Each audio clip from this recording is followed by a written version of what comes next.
I was thinking as I look over some of my own videos, like, girl, you lay down so much. I see why they used to call me Lay and Laylay in high school, man. Oh, man. Like, my baby brother calls me L.A., but high school would call me L.A. I mean, not L.A. Laylay or Lay. You see what I'm saying? L.A. was a home name. But, I ended up letting people in on LA, because they forget my name. Like, everybody, oh, Lainey, that's such a pretty name. The next time they see me, they'll be like, Lisa, Liza, Leilani, anything but my name, Lanny. You see what I'm saying? I'm like, we practiced this. You told me you wouldn't forget. I told you everybody forgets. You see what I'm saying? But like at work, it would get irritating to like, you're yelling out, Liza, Liza, Liza. And I don't pay you no daggone mind because that's not who I am. I'm Lainey. And my back's turned and you yelling Liza, you know what I'm saying? It got to the point though, I would start answering to anything that started with an L. You know what I'm saying? Of course, that would be when, no, I didn't say Lainey. Oh, man, people are trip. But at one particular job, basically I was packing. We're just going to put it like that. I was packing. And I was new to the job and everything. So, it was when I was new at this particular job. But anyway, like the stuff would be coming down the conveyor belt, and as I got better at packing, I would kind of start like, let's just say if it's, 5 workers on one side, 5 on the other, you know what I'm saying? I'd reach past the 2 to get the other 3 packages, and the people on the, closer to me that weren't packing but working, let's just say assembling, they're assembling, whatever. But the people before them are finished, and they'd be like, hey, like, come on now. Like, they do this slice, basically drawing a line in the sand saying, that's your side, this is my side.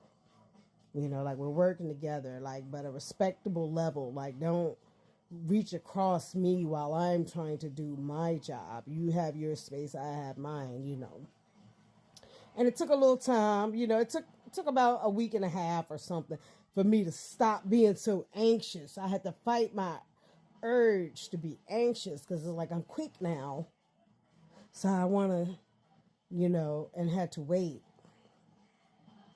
So, and then I adopted that philosophy from then on. And the 2 women, it was more than, one woman that would do this. Like, those end people were, kind of serious about their work, at one point. But the people who, like, I remember the most, the people who droned it in my head the most, and I worked with the most often, one was a YT lady, and the other was like, from the Middle East, you see, And one was about my age, and, one was a little, maybe, the next generation up. Okay, the YT lady was like, my age. All right. So they droned it in the most. And I told them, I'm sorry, like, yeah, that's disrespectful, even though it's there. But to reach into your workspace to get it, like, I get it now. I understand. Like, I can't let my anticipation overwhelm respect and courtesy. You understand? And I had to learn to control that.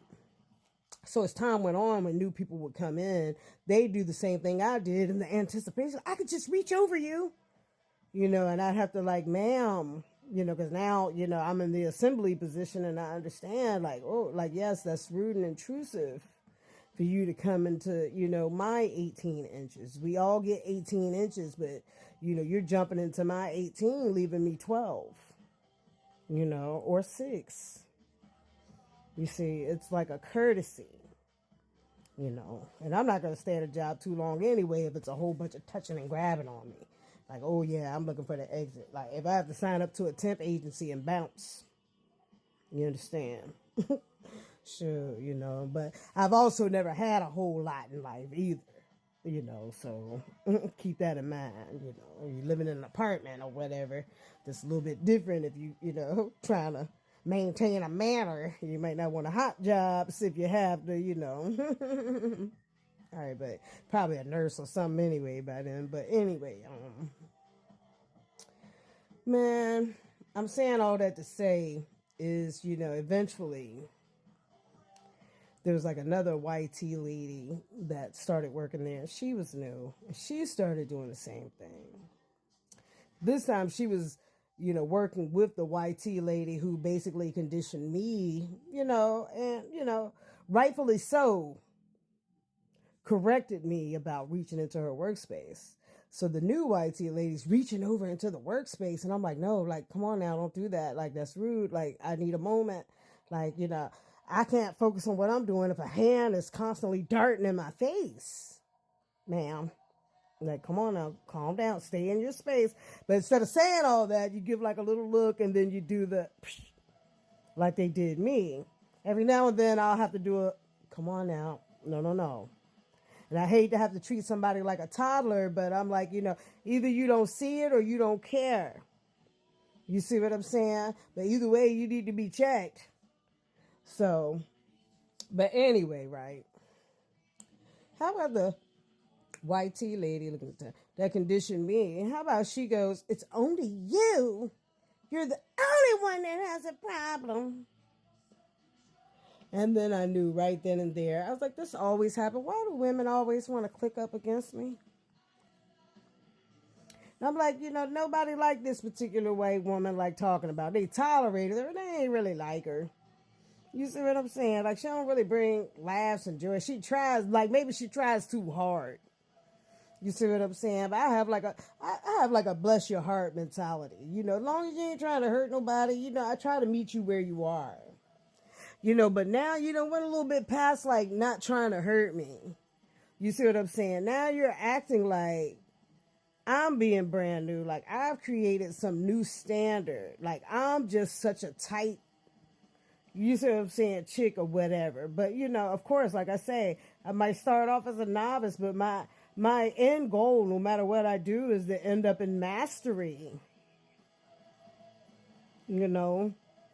Like my current job right now, I get joy out of the work. I don't need to chit chat. I kind of chit chat for other people's sake, if you will. And I'm on TikTok mainly for two reasons. One, a lot of people stare at me so hard and relentlessly, so it's kind of breaking my stage fright. For one thing. Hold on, I smell that pork roast I'm cooking. Okay. But anyway, there's that. And then like two, like so many people are like, stealing my moves, actions, mannerisms. I feel like, my essence. So it's like, I better go ahead and put this stuff out here, already before somebody, swaps my identity out, like, sure, whatever, go out there and be Laylay. I'm L.A., nobody knows her.